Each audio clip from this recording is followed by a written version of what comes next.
Hello' everyone, কি খবৰ? আশা কৰিছোঁ ভালে আছে। পুনৰবাৰ মোৰ ইউটিউব চেনেল আৰু মোৰ ফেচবুক চেনেললৈ আপোনালোক সকলোকে স্বাগতম জনাইছোঁ। আজি মই এটা ইনফৰ্মেটিভ ভিডিঅ' বনাব গৈ আছোঁ, তো আপোনালোকে ভিডিঅ'টো লাষ্টলৈকে চাই থাকিব। বি ফাৰ্ম আৰু ডি ফাৰ্ম এণ্ট্ৰেন্স এক্সামৰ অনলাইন ফৰ্ম কেনেকৈ এপ্লাই কৰে বা কেতিয়া এপ্লাইটো কৰিব লাগিব আপোনালোকে চাবই পাৰিছে যে 20 মাৰ্চত মানে ফৰ্ম ফিল আপটো খুলিছে। তো আপোনালোকে ইয়াতে ফৰ্ম ফিল আপ কৰিব আৰু কেনেকৈ ফৰ্ম ফিল আপ কৰিব তো চব দেখাম। তো ভিডিঅ'টো লাষ্টলৈকে চাই থাকিব।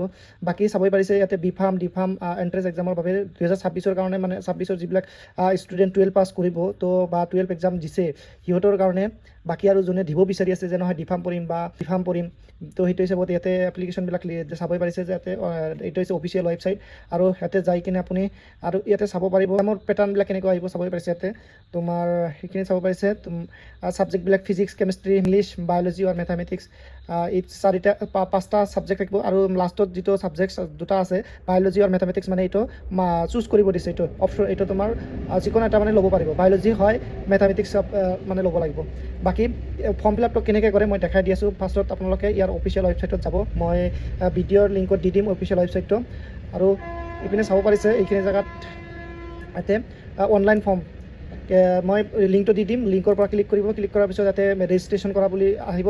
তো ৰেজিষ্ট্ৰেশ্যনত তোমাৰ ইয়াতে ফোন নম্বৰ প্ৰথমত লাগিব, ইমেইল, তাৰপিছত ইমেইলটো দি দিব। বাকী এইখিনি ফোন নম্বৰ দিব পাৰিব আৰু তাতে OTP দি লগ ইন কৰি ল'ব। তাৰপিছত এটা পাছৱৰ্ড ক্ৰিয়েট কৰিব লাগিব। তো পাছৱৰ্ডটো ক্ৰিয়েট কৰি ইয়াতে ৰেজিষ্টাৰ কৰি দিব। বাকী মোৰ ইয়াতে লগ ইন কৰা আছে, তো মই ফোন নম্বৰো হ'ব পাৰে বা ৰেজিষ্ট্ৰেশ্যন নম্বৰ বা ইমেইল নাম্বাৰো হ'ব পাৰে। যিটো খুলিব যদি ফোন নম্বৰ দি খুলিছে আপুনি তেনেহ'লে ফোন নম্বৰ দি খুলি কিনে আপুনি অপাৰেট কৰিব পাৰিব। বাকী মই লগ ইন কৰি ল'লোঁ, ইয়াতে লগ ইন দেখাইছে ইয়াতে।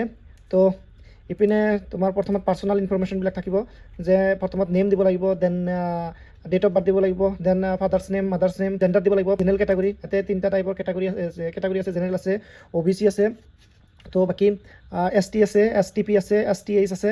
তো দি ল'ব নিজৰ কেটাগৰী হিচাপে দি ল'ব।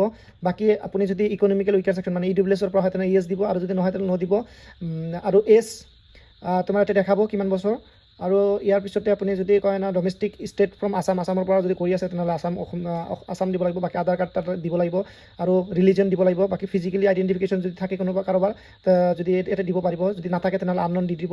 তাৰপিছত আপুনি ইয়াতে পাৰ্মানেণ্ট এড্ৰেছ আৰু ইয়াৰ মানে PRC আছে নে নাই আপোনাৰ গভমেণ্ট, তো সেইটো হিচাপত ইয়েছ দিব আৰু ন থাকিলে ন দি দিব। তো বাকী এনেকৈ কৰি ছেভ কৰি দিব। তাৰপিছত তাতে এড্ৰেছবিলাক দি দিব। এড্ৰেছ দিয়াৰ পিছত তাতে নিজৰ গাঁও বা ডিষ্ট্ৰিক্ট মানে দিলে হ'ল। তাৰপিছত চিটি আপুনি কোনটো চিটি থাকে বা ডিষ্ট্ৰিক্ট দিব, যদি আপোনাৰ নিজৰ ডিষ্ট্ৰিক্ট দিব, আৰু ষ্টেট দিব আছাম, আৰু পিনক'ড আপোনাৰ যিটো পিনক'ড আছে সেইটো দিব। বাকী ইয়াতে পাৰ্মানেণ্ট এড্ৰেছ ছেম হ'ব, লোকেল এড্ৰেছ আৰু পাৰ্মানেণ্ট এড্ৰেছ যদি ছেম থাকে তাতে ছেম দি দিব, ছেম এজ। তাৰপিছত আপুনি অল্টাৰনেট নাম্বাৰ দিব। তাৰপিছত আপুনি এটা কাম কৰিব, অল্টাৰনেট নাম্বাৰ দিয়াৰ পিছত ছেভ কৰি দিব। দেন আপুনি কেইটামান ডকুমেণ্ট আপলোড কৰিব লাগিব।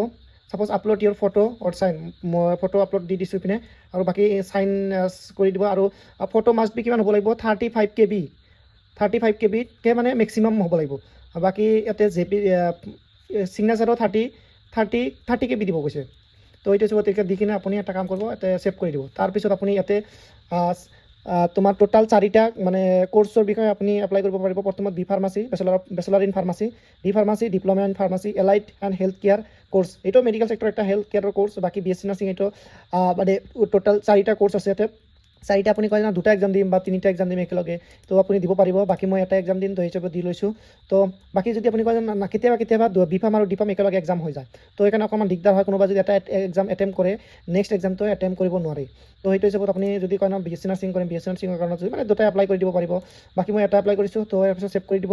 তাৰপিছত আপুনি এক্সাম চেণ্টাৰ ক'ত দিব, আপুনি যদি গুৱাহাটীত থাকে তেনেহ'লে গুৱাহাটীত দিব। বাকী যদি আপুনি নিজৰ হোম ডিষ্ট্ৰিক্টত দিব বিচাৰি আছে, শিলচৰ, যোৰহাট, বৰপেটা, কোকৰাঝাৰ, শ্বিলং, মানে চব আছে, নলবাৰী আছে, ধুবুৰী আছে, আপুনি য'ত মানে বিলং কৰে, য'ৰ পৰা মানে নিজৰ হোম ডিষ্ট্ৰিক্ট ওচৰত ডিষ্ট্ৰিক্ট দিব বিচাৰিছে তেনেহ'লে আপুনি ইয়াতে ছিলেক্ট কৰিব পাৰিব।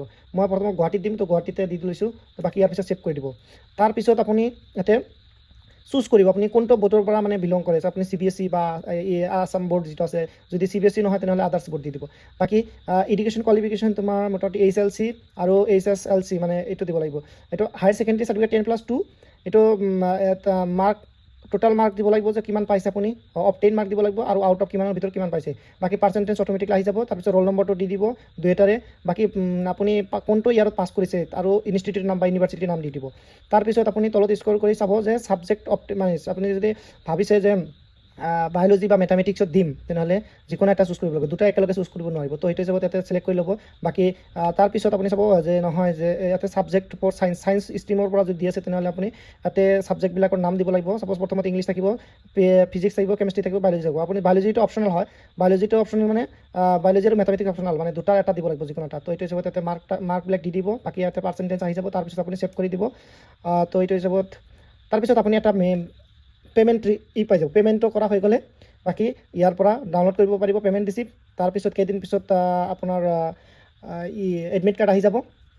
আৰু এতিয়ালৈকে পেণ্ডিং আছে, তো পে'মেণ্ট পেণ্ডিং আছে। এটা দেখাইছে পে'মেণ্ট গেটৱে উইল ষ্টাৰ্ট চুন, মানে জল্দি, মানে 2-3 তাৰিখৰ ভিতৰতে, এপ্ৰিলৰ 2-3 তাৰিখৰ ভিতৰতে তো মই পে'মেণ্ট কৰিব পাৰিব। বাকী এতিয়া পেণ্ডিং আছে, তো মই পেণ্ডিং থৈ দিছোঁ। তো ভিডিঅ'টো কেনেকুৱা লাগিল, আশা কৰোঁ ভিডিঅ'টো ভাল লাগিল আৰু এটা ইনফৰ্মেটিভ ভিডিঅ' দিব গৈ আছোঁ। তো চবেই লাইক শ্বেয়াৰ কমেণ্ট কৰি যাব আৰু ডিছক্ৰিপশ্যনত লিংক দিয়া থাকিব, তাৰ পৰা আপোনালোকে এপ্লাই কৰিব পাৰিব। আজিৰ ভিডিঅ'টো এইখিনি আছিল।